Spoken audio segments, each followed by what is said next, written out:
नमस्कार दोस्तों, देखिए कलाम प्री सेकेंड ग्रेड शिक्षक प्रथम प्रश्न पत्र जो आयोजित किया गया था उसमें किस प्रकार के प्रश्न पूछे गए हैं तो वो देखेंगे इस वीडियो में। चलिए शुरू करते हैं। देखिए पहला प्रश्न था, एक 7 मंजिला इमारत दिया बुर्ज जिसे प्रकाश स्तंभ के नाम से भी जाना जाता है, यह किस दुर्ग में स्थित है। तो देखिए इसका जो सही उत्तर है वो हो जाएगा जयगढ़ दुर्ग, ऑप्शन नंबर 3। नेक्स्ट है, निम्नलिखित मंदिरों में से उन मंदिरों का चयन कीजिए जो भूमिज शैली में निर्मित हुए हैं।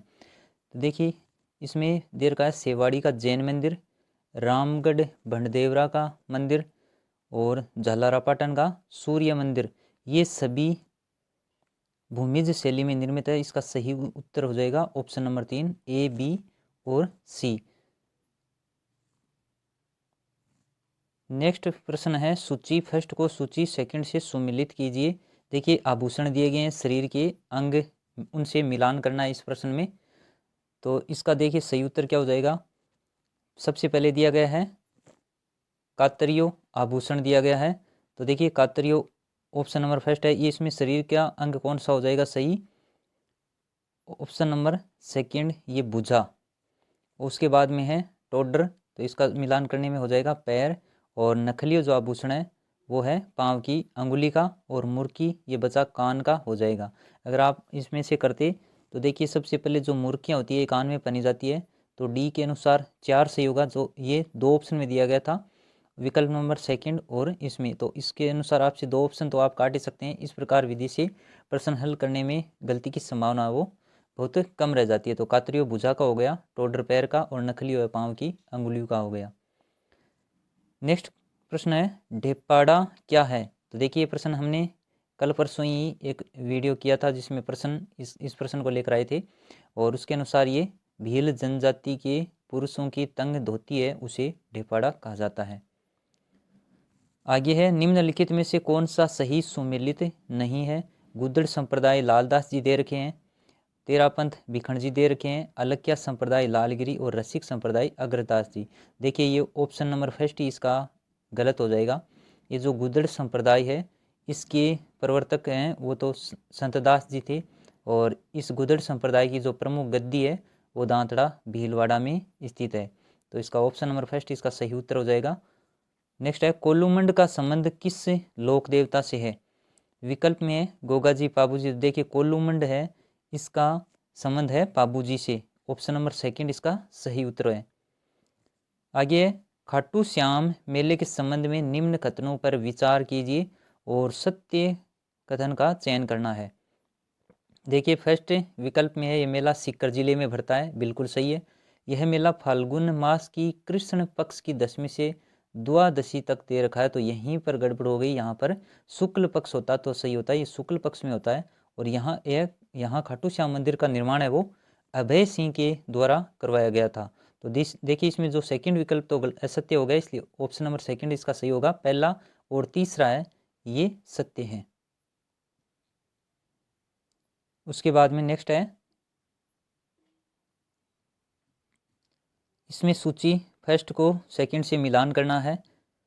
महाशिवरात्रि है वो किस माह में, तो देखिए फाल्गुन सही हो जाएगा। शीतला अष्टमी चैत्र के महीने में, और दशहरा है वो आश्विन में, और छोटी तीज है वो श्रावण के महीने में।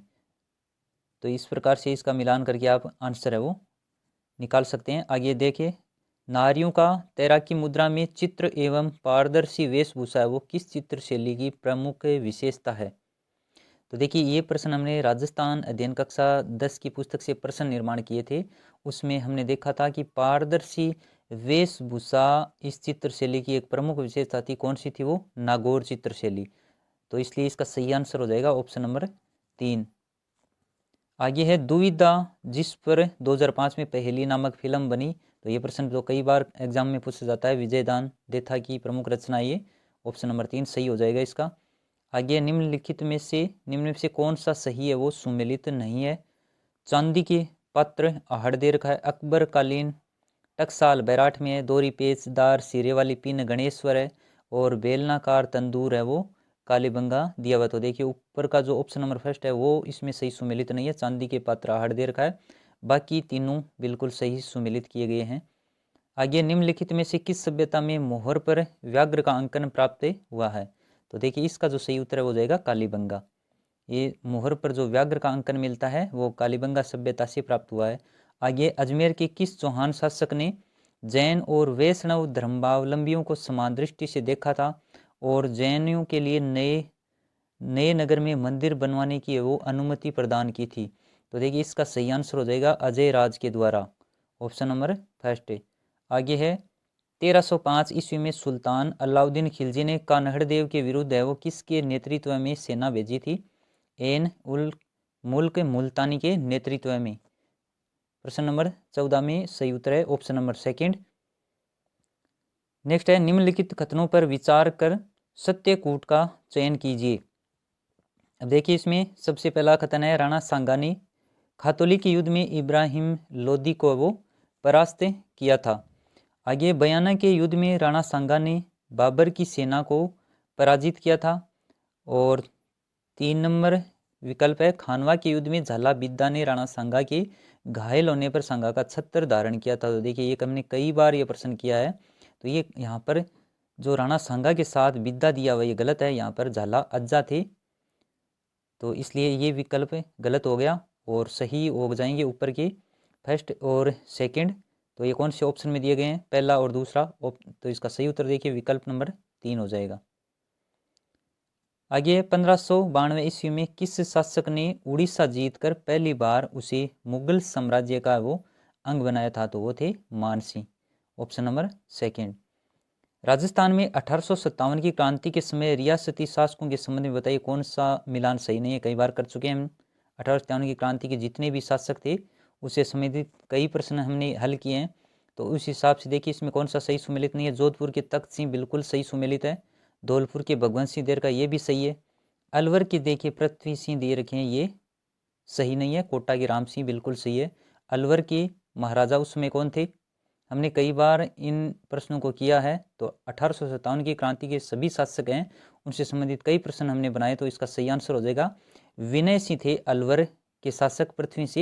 पृथ्वी सिंह वो झालावाड़ के थे, तो ये असुमिलित है।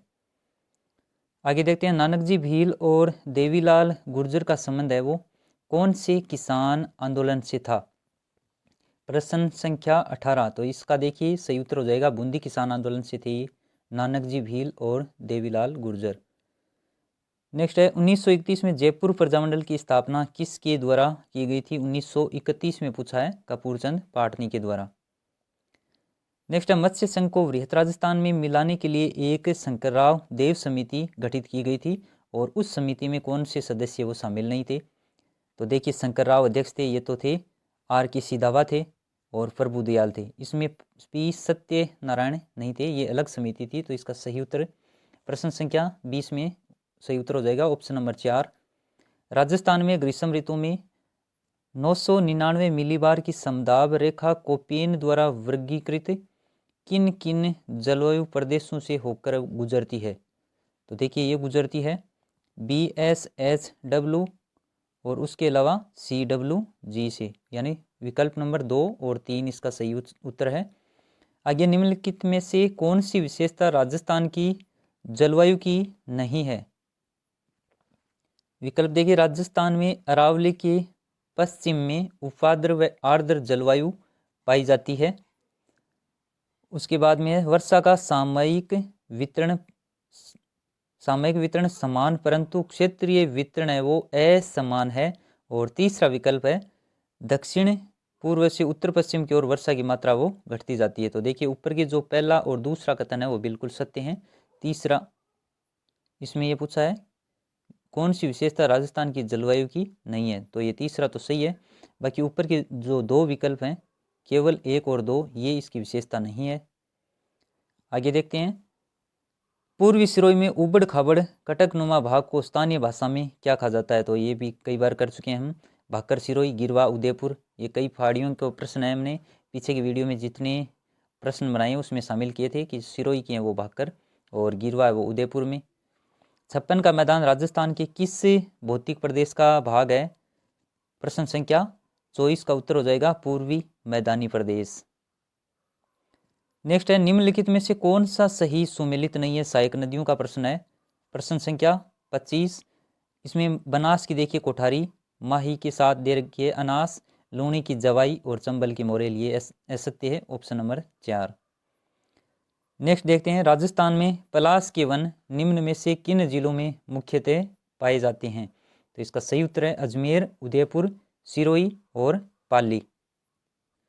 नेक्स्ट है निम्नलिखित में से किन फसलों के उत्पादन में राजस्थान का प्रथम स्थान माना जाता है। तो देखिए इसमें ये सभी विकल्प सही मानने, बाजरा, राई, सरसों, दलहन और चना। आगे नेशनल लाइव स्टॉक मिशन के अंतर्गत रिस्क मैनेजमेंट हेतु संचालित पशुधन बीमा योजना का शुभारंभ है वो कहाँ से किया गया है। तो ये किया गया देखिए ऑप्शन नंबर फर्स्ट है धानक्या गांव, जयपुर से, इसका विकल्प नंबर फर्स्ट सही उत्तर है। आगे है मुख्यमंत्री बाल गोपाल योजना के संबंध में असत्य कथन इनमें से कौन सा है। प्रश्न संख्या 29 में ऑप्शन नंबर फर्स्ट है देखिए इसमें केवल 1 से 6 कक्षा दे रखा है, तो इसलिए ये गलत हो गया यहाँ पर। बाकी सही है देखिए ये आगे फैक्ट हैं वो आपकी आगे की परीक्षा में सहयोग दे सकते हैं। जैसे कि सप्ताह में 2 दिन मंगलवार व शुक्रवार को पाउडर से निर्मित दूध उपलब्ध करवाया जाएगा, तो ये भी इम्पोर्टेंट है। आगे देखिए कक्षा 1 से 5 तक पाउडर मिल्क की मात्रा 15 ग्राम निर्धारित की गई है और इस योजना में दूध की खरीद RCDF द्वारा की जाएगी। ये तीनों फैक्ट हैं आपको ध्यान में रखने हैं, बाकी ऊपर का कथन है वो बिल्कुल असत्य है। आगे है नेक्स्ट है प्रदेश का पहला ऐसा जिला जहां मनरेगा में 100% महिला मेट कार्यरत हैं। तो देखिए इसका सही उत्तर हो जाएगा भीलवाड़ा, ऑप्शन नंबर 3। नेक्स्ट है विश्व सूफी संगीत समारोह जहां एक खुसरो का आयोजन है वो कहाँ पर किया गया है। प्रश्न संख्या 31 सही उत्तर हो जाएगा अल्बर्ट हॉल, जयपुर में। आर्थिक एवं सांख्यिकी निदेशालय राजस्थान द्वारा जारी सतत विकास लक्ष्य रैंकिंग में प्रथम व अंतिम स्थान पर कौन से जिले हैं। आर्थिक एवं सांख्यिकी निदेशालय राजस्थान द्वारा जो सतत विकास लक्ष्य रैंकिंग जारी की गई है उसमें कौन से जिले प्रथम और अंतिम पूछे गए हैं। तो इसका सही उत्तर हो जाएगा कोटा और जैसलमेर। नेक्स्ट है business reform action plan BRAP ranking में राजस्थान कौन सी श्रेणी में शामिल किया गया है। तो इसका सही उत्तर हो जाएगा एस्पायर श्रेणी में इसे शामिल किया गया है। आगे फलों के प्रसंस्करण द्वारा राजीविका से जुड़ी महिलाओं की आय बढ़ाने के उद्देश्य से किस संस्था के साथ राजीविका ने MOU हस्ताक्षर किया है। प्रश्न संख्या 34 का सही उत्तर हो जाएगा जो कि agro food India private limited से।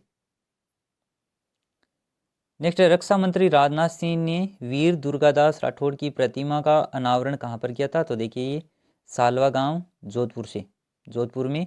आगे 32वां बिहारी पुरस्कार डॉक्टर माधव हाड़ा की कौन सी कृति को दिया गया है। तो ये तो देखिए 31वां था और अब दिया गया पचरंग चोला पहर सकीरी। और ये देखिए अगर आपने पढ़ा हुआ है तो हम यहाँ थे मधु कांकरिया को दिया गया था 31वां बिहारी पुरस्कार। नेक्स्ट है अनुच्छेद 77(3) के अनुसार भारत सरकार के कार्यों को सुविधापूर्वक किए जाने हेतु मंत्रियों में कार्य आवंटन के लिए नियम कौन बनाता है। तो इसका देखिए सही आंसर हो जाएगा राष्ट्रपति। नेक्स्ट है 36वें राष्ट्रीय खेलों में राजस्थान के पदक विजेताओं को उनके खेल के साथ सुमेलित करना है।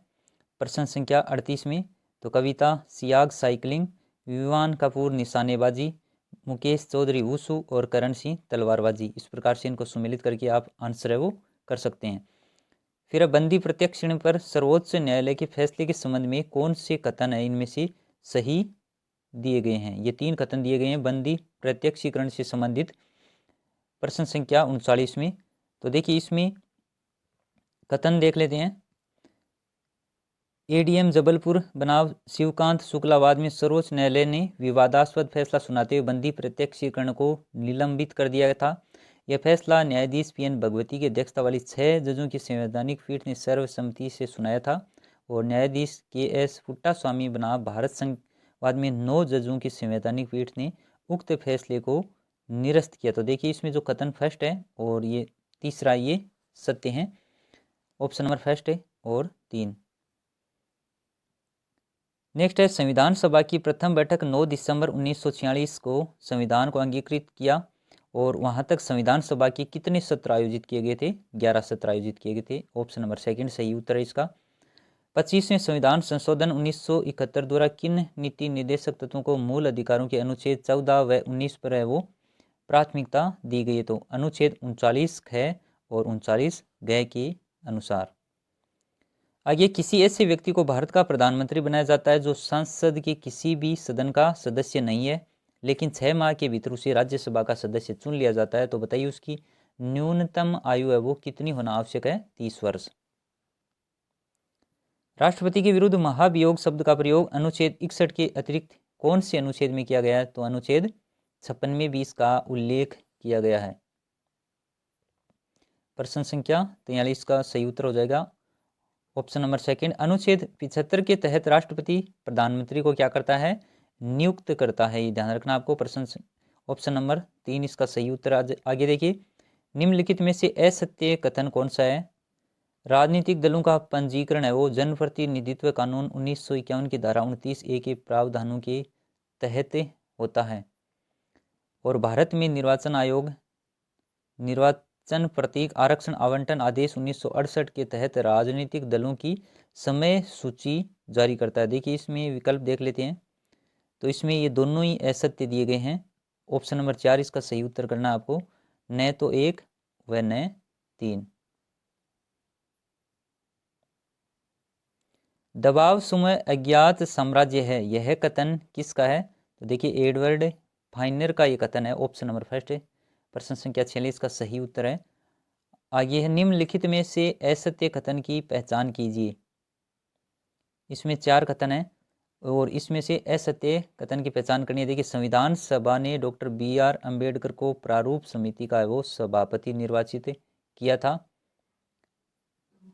इस प्रारूप समिति का पूरा नाम प्रारूप संविधान की समीक्षा समिति था और प्रारूप समिति का गठन संविधान सभा की कार्य संचालन समिति की सिफारिश पर 29 अगस्त 1947 को संविधान सभा द्वारा किया गया और डॉक्टर अंबेडकर संविधान संशोधन पर उप समिति के सभापति थे। तो देखिए इन्होंने अपनी आंसर की में इसका सही उत्तर माना है ऑप्शन नंबर फर्स्ट। संविधान सभा ने डॉक्टर BR अम्बेडकर को प्रारूप समिति का वो सभापति निर्वाचित किया था। आगे देखिए, राजस्थान के निम्नलिखित राज्यपालों में से कौन दिल्ली के मुख्यमंत्री रहे थे? इसके विकल्प में देखिए इसका सही उत्तर हो जाएगा ऑप्शन नंबर सेकंड, जो मदन लाल खुराना है ये राजस्थान के राज्यपाल थे जो दिल्ली के मुख्यमंत्री भी रहे थे। आगे, राजस्थान का वह मुख्यमंत्री कौन था जो राजस्थान विधानसभा तथा राज्य वित्त आयोग का अध्यक्ष रहा था? इसका सही उत्तर है हीरालाल देवपुरा। नेक्स्ट है, निम्नलिखित में से कौन सा प्रशासनिक पद नहीं होता है? तो देखिए संसदीय सचिव होता है जिसकी नियुक्ति प्रधानमंत्री द्वारा की जाती है। ये एक प्रशासनिक पद नहीं माना जाता। नेक्स्ट है, राजस्थान लोक सेवा आयोग के संदर्भ में असत्य कथन कौन सा है? तो ऑप्शन फर्स्ट जो दिया देखिए असंवैधानिक आयोग है। ये प्रतिवर्ष अपने ये एक संवैधानिक आयोग है, माफ कीजिए इसमें असंवैधानिक नहीं संवैधानिक आयोग है लिखा हुआ है। यह प्रतिवर्ष अपने कार्यों की रिपोर्ट राज्यपाल को सौंपता है और RPSC की प्रथम महिला अध्यक्ष कांता कतूरिया थी। देखिए ये असत्य है, ये सदस्य जरूर रही थी लेकिन ये प्रथम महिला अध्यक्ष नहीं थी। निम्न कथनों पर विचार कीजिए। मानव अधिकार संरक्षण अधिनियम 1993 की धारा 24 के अनुसार राज्य मानवाधिकार आयोग के अध्यक्ष व सदस्यों का कार्यकाल 3 वर्ष 70 वर्ष की आयु दोनों में से जो पहले हो तक हो सकता है और राज्य मानवाधिकार आयोग की अन्वेषण एजेंसी नेतृत्व महानिरीक्षक पुलिस से निम्न स्तर का पदाधिकारी करता है। प्रश्न संख्या 52 का सही आंसर है देखिए विकल्प में जो दिए गए हैं 1 व 2 दोनों ही बिल्कुल सत्य कथन है। आगे, राजस्थान की प्रथम विधानसभा के निर्वाचन में निर्वाचन क्षेत्रों में निर्विरोध चुने गए सदस्यों की क्रमशः संख्या कितनी थी? तो देखिए प्रथम विधानसभा में कितने थे? 160 और 160 इसमें यहाँ पर देखिए एक ही विकल्प में दिया गया है तो इसमें सही उत्तर हो जाएगा 160 के साथ 5।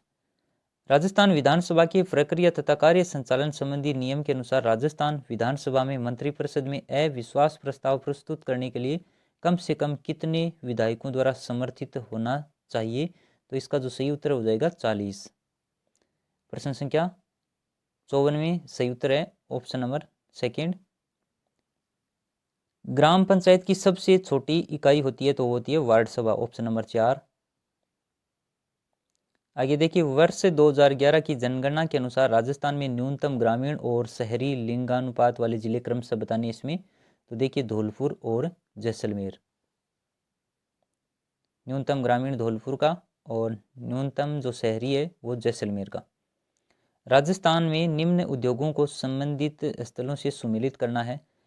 कृष्णा मिल्स लिमिटेड उद्योग वाले जो हमने प्रश्न किए थे, देखिए कल इसका आज ही हमने जो प्रश्न किए हैं उसकी चर्चा की है। Krishna mill limited Beawar, Birla white cement दिया गया है, देखिए खारिया खंगार, और Rajasthan state chemical works Didwana, और चंबल फर्टिलाइजर प्लांट है वो गडेपान।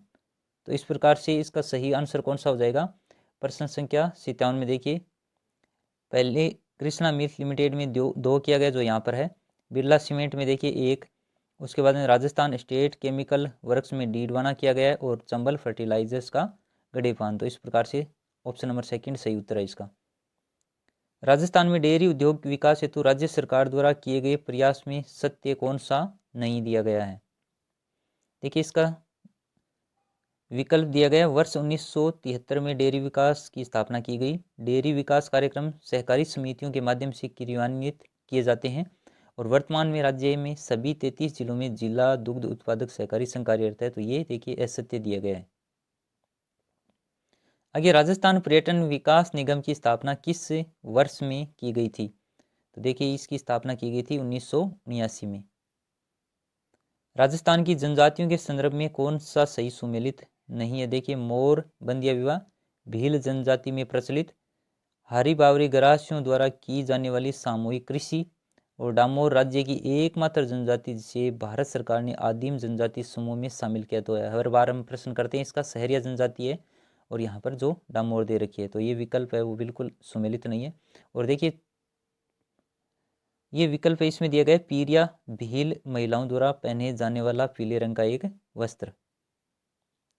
भारत को 8वीं बार संयुक्त राष्ट्र सुरक्षा परिषद का अस्थायी सदस्य बनाया गया, जिसका कार्यकाल कौन सा ऑप्शन में दिया गया सही? 1 जनवरी 2021 से 31 दिसंबर 2022 तक।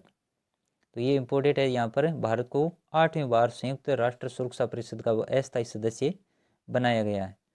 आर्थिक समीक्षा 2021-22 के अनुसार वर्ष 2020-21 में कोविड-19 के कारण निम्नलिखित में से किन क्षेत्रों में जीवीए में वृद्धि ऋणात्मक रही है? तो इसका देखिए सही उत्तर हो जाएगा विकल्प 3, उद्योग और सेवा क्षेत्र में। फिर है, राष्ट्रीय खाद्य सुरक्षा मिशन कब प्रारंभ किया गया था? तो ये किया गया था सन 2007-8 में। नेक्स्ट है, वैश्वीकरण में विभिन्न देशों के बीच आदान प्रदान होता है, किस प्रकार का होता है? तो ये सभी हैं इसमें, देखिए सांस्कृतिक है, आर्थिक, वैचारिक, ये भौगोलिक नहीं है, सांस्कृतिक, आर्थिक और वैचारिक रूप से विभिन्न देशों के बीच में इन सब का आदान प्रदान होता है सिवाय भौगोलिक के। विदेश व्यापार नीति 2015 से 20 में निर्यात प्रोत्साहन के लिए अपनाई गई योजनाएं कौन कौन सी थी? तो इसका सही उत्तर हो जाएगा MEIS और SEIS। 29 अप्रैल 1954 को भारतीय प्रधानमंत्री पंडित जवाहरलाल नेहरू तथा चीन के प्रधानमंत्री चाउ एन लाई के मध्य तिब्बत में हुए पंचशील समझौते के 5 सिद्धांतों में इनमें से कौन सा तत्व है वो शामिल नहीं किया गया था? तो देखिए इसका जो सही आंसर है वो हो जाएगा आर्थिक भागीदारी। इसके अलावा अखंडता है, आर्थिक मामलों में हस्तक्षेप और शांतिपूर्ण सह अस्तित्व है। 1919 के भारत शासन अधिनियम के अंतर्गत निम्नलिखित में से किसका गठन किया गया? तो देखिए इसमें इसका सही आंसर हो जाएगा संघीय लोक सेवा आयोग का। 1919 के भारत शासन अधिनियम के अंतर्गत इनमें से किसका गठन किया गया था? संघीय लोक सेवा आयोग का। 1935 के भारत शासन अधिनियम में केंद्र व प्रांतों के बीच शक्तियों के विभाजन में अवशिष्ट शक्तियां वो किसको सौंपी गई थी? सही आंसर है गवर्नर जनरल को। भारतीय मानसून के बारे में असत्य कथन कौन सा दिया गया है? 4 विकल्प इसमें दिए गए हैं, जिसमें देखते हैं। देखिए, दक्षिणी पश्चिमी मानसून से प्राप्त वर्षा मौसमी है। भारतीय मौसम विभाग मानसून से संभावित व्यवहार का पूर्वानुमान लगाने के लिए 16 मापदंडों का सहारा लेता है। जनवरी फरवरी के महीने मानसून के पीछे हटने के लिए जाने जाते हैं। और इसके अलावा शीत ऋतु में फरवरी माह में जेठ प्रवाह की दक्षिणी शाखा की औसत स्थिति 25 डिग्री उत्तरी अक्षांश पर होती है। तो इन्होंने इसका सही आंसर माना है ऑप्शन नंबर 3 को, कि जनवरी फरवरी के महीने में मानसून के पीछे हटने के लिए जाने जाते हैं। मुख्य केंद्रीय भ्रंश से एमसीटी पृथक करता है शिवालिक से लघु हिमालय को, लघु हिमालय से महान हिमालय को, शिवालिक से उत्तर के विशाल मैदान को, और दे रखा है महान हिमालय से काराकोरम को। तो सही उत्तर इसका देखिए लघु हिमालय से महान हिमालय को अलग करता है। मुख्य केंद्रीय भ्रंश से एमसीटी है वो लघु हिमालय और महान हिमालय को आपस में अलग करता है। भारत की निम्नलिखित में से कौन सी राज्य की सीमाएं बांग्लादेश से संयुक्त नहीं है? तो देखिए इसका सही उत्तर है मणिपुर। बाकी त्रिपुरा, मेघालय, असम ये सभी बांग्लादेश के साथ सीमा साझा करते हैं। तो प्रश्न संख्या 71 का सही उत्तर है ऑप्शन नंबर 4 मणिपुर। आगे निम्नलिखित में से कौन सा युग्म सही सुमेलित नहीं है? नदियों की सहायक नदियां दी गई है साथ में, तो इनमें से देखिए गोदावरी की मंजीरा, नर्मदा की कोलार, कृष्णा की घाट प्रभा और तापी की दे रखी है ओंग। तो इसका सही उत्तर हो जाएगा ऑप्शन नंबर 4, जो तापी के साथ ओंग दे रखा है ये असुमेलित है। आगे वन रिपोर्ट 2021 के अनुसार भारत में अधिकतम वन क्षेत्रफल रखने वाले राज्यों का सही अवरोही क्रम कौन सा है? तो इसमें देखिए सबसे ज़्यादा वन ऑप्शन नंबर 2 में दो जगह दे रखे हैं, मध्य प्रदेश, अरुणाचल प्रदेश, और इसमें सही उत्तर ये हो जाएगा मध्य प्रदेश, अरुणाचल प्रदेश, उसके बाद में छत्तीसगढ़ और उसके बाद ओडिशा। नेक्स्ट है भारत में ऊर्जा की अतिस्थापित क्षमता का सही अवरोही क्रम इनमें से कौन सा होगा? तो देखिए इसका सही उत्तर है सबसे पहले कोयला, सौर ऊर्जा, जल विद्युत और उसके बाद में सबसे अंत में पवन ऊर्जा। जो नया टॉपिक ऐड हुआ है भारत में ऊर्जा और एक दबाव समूह वाला, इनमें से प्रश्न निश्चित रूप से परीक्षा में आने वाला है, तो इसलिए ऐसे प्रश्न आ सकते हैं, इनकी पूरी संभावना है। आगे भारत में सर्वाधिक अंतर्राज्यीय प्रवास होता है। प्रश्न संख्या 75 में देखिए ग्रामीण से ग्रामीण, एक बार ये प्रश्न इन्होंने रीट एग्जाम करवाया था तब भी दिया था। आगे ग्लोबल विलेज अवधारणा सर्वप्रथम किसके द्वारा दी गई? तो ये दी गई मॉर्सन मैक लुहान के द्वारा। ये भी नवीनतम टॉपिक है, हो सकता है इससे प्रश्न ऐसा बनाया जाए। आगे देखिए 35 डिग्री अक्षांश से 60 डिग्री अक्षांश के मध्य चलने वाली पवन को क्या नाम है? प्रश्न संख्या 77 में सही आंसर है पछुआ पवन। निम्नलिखित में से असुमेलित युग्म का चयन कीजिए। इसमें देखिए असुमेलित कौन सा है? मॉन्ट्रियल जो प्रोटोकॉल है ओजोन संरक्षण से संबंधित है, योटो प्रोटोकॉल ग्रीन हाउस गैस से, और कार्टाजेना जो प्रोटोकॉल है जैव सुरक्षा से, और मीनामाता प्रोटोकॉल है वो प्राकृतिक आपदा दे रखा है। तो ऑप्शन नंबर जो 4 है इसमें असुमेलित है। आगे दक्षिणी अमेरिका का सर्वोच्च पर्वतीय शिखर इनमें से कौन सा है? महाद्वीपों की जो सर्वोच्च पर्वत चोटी हैं वो एग्जाम में पूछी जाती हैं, तो ये भी इम्पोर्टेंट है। प्रश्न संख्या 79 में देखिए माउंट एलब्रूस, माउंट ये भी नहीं है, माउंट एकांगुआ, ये दक्षिण अमेरिका की सर्वोच्च पर्वतीय शिखर है। आगे यूरोप को अफ्रीका से अलग करने वाले जल डमरू मध्य कौन सा है? प्रश्न संख्या 80 में देखिए जो दे रखा है जिब्राल्टर, ये है यूरोप और अफ्रीका को अलग करने वाला जल डमरू मध्य। और जो ऊपर जो ये चोटियां दी गई हैं देखिए ये भी सभी इंपॉर्टेंट है, किलिमंजारो जैसी तंजानिया में स्थित है वो है, और एकांगुआ इसकी हमने करी दी दक्षिण अमेरिका की, माउंट एलब्रूस यूरोप के साथ, और ये ऑस्ट्रेलिया की। आगे शिक्षा मनोविज्ञान से संबंधित प्रश्न है। शिक्षा मनोविज्ञान व्यक्ति के जन्म से वृद्धावस्था तक सीखने के अनुभवों का वर्णन और व्याख्या करता है। तो ये परिभाषा आसान सी है, क्रो एंड क्रो की। प्रश्न संख्या 81 का सही उत्तर है ऑप्शन नंबर 2। आगे निम्नलिखित में से कौन सा शिक्षा मनोविज्ञान के उद्देश्यों का जो सही समूह दिया गया है? तो इसमें देखिए बालक के स्वभाव का ज्ञान प्रदान करना, बालक की वृद्धि और विकास का ज्ञान प्रदान करना, और बालक को वातावरण के साथ सामंजस्य स्थापित करने में सहायता। तो ये सभी सही हो जाएंगे इसमें, विकल्प 1, 2 और 3। विकास के लिए निम्नलिखित में से कौन सा एक उचित है? तो इसका देखिए सही उत्तर क्या है? विकास जन्म के साथ प्रारंभ होकर जन्म के साथ ही समाप्त होता है। विकास में सामाजिक सांस्कृतिक संदर्भ की भी भूमिका महत्वपूर्ण होती है, तो इसमें ये होती है। विकास एकल आयामी होता है, ये असत्य है। विकास अप्रत्याशित होता है, देखिए ये भी गलत लग रहा है। तो इसका सही उत्तर वैसे ये ऑप्शन नंबर सेकंड है। विकास में सामाजिक सांस्कृतिक संदर्भ की भी भूमिका महत्वपूर्ण होती है, ये बिल्कुल सही है। निम्नलिखित में से कौन से अवधान के व्यक्तिनिष्ठ निर्धारक हैं? तो देखिए इसका जो सही उत्तर है वह रुचि, लक्ष्य और अभिवृत्ति। आगे पियाजे के अनुसार संज्ञानात्मक विकास के किस चरण पर बालक वस्तु स्थायित्व को प्रदर्शित करता है? तो देखिए ये हो जाएगा ऑप्शन नंबर फर्स्ट, संवेदी प्रेरक अवस्था में। इनमें से कौन सी विशेषता प्रतिभाशाली बालक की नहीं है? जो दे रखी है निम्न निम्न औसत मानसिक प्रक्रियाएं जो दे रखी है, ये प्रतिभाशाली बालक में निम्न औसत मानसिक प्रक्रिया कैसी हो सकती है? ऑप्शन नंबर सेकंड है वो इसका विकल्प सही उत्तर हो जाएगा, क्योंकि ये असत्य दिया गया है यहाँ पर। आगे प्रश्न संख्या 87 में सृजनात्मकता से संबंधित क्या होता है? अपसारी चिंतन। तो ऑप्शन में दे रखा है ऑप्शन नंबर 4 में निम्नलिखित में से कौन सा चिंतन सृजनात्मकता से संबंधित है? वो है अपसारी चिंतन। कोई भी नाराज हो सकता है, यह आसान है, परंतु एक सही व्यक्ति के ऊपर सही मात्रा में, सही समय पर, सही उद्देश्य के साथ, सही तरीके से नाराज होना आसान नहीं है। देखिए ये कथन कितना इंपॉर्टेंट है, किसका कथन है? कमेंट सेक्शन में कमेंट करके आप जरूर बताइए। तो ये देखिए संवेगात्मक विकास से संबंधित कथन है ये। प्रश्न संख्या 88 का जो सही उत्तर है ऑप्शन नंबर फर्स्ट है। आगे निम्नलिखित में से कौन सा स्टेनबर्ग का बुद्धि का त्रिस्तरीय सिद्धांत का एक रूप है? तो वो है, इसमें देखिए व्यवहारिक बुद्धि दे रखा है, एक ही ऑप्शन दिया गया, व्यवहारिक बुद्धि सही है। सिद्धांतिक बुद्धि भी नहीं है, संसाधनपूर्ण बुद्धि भी नहीं है, और गणितीय बुद्धि भी नहीं है। अल्बर्ट बांडुरा के सामाजिक अधिगम सिद्धांत के अनुसार कौन सा सही दिया गया है? विद्यालय में खेल को प्राथमिकता देते हुए उसे अनिवार्य कर देना चाहिए। बच्चों के सीखने के लिए प्रतिरूपण मॉडलिंग, ये मॉडलिंग नाम आते ही समझ जाते हैं कि बांडुरा का सिद्धांत से यही संबंधित है, ऑप्शन नंबर सेकंड। फिर देखिए आगे निम्नलिखित में से कौन सा मत अंतर्दृष्टि द्वारा सीखने की व्याख्या करता है? तो गेस्टाल्टवादी, ऑप्शन नंबर 4।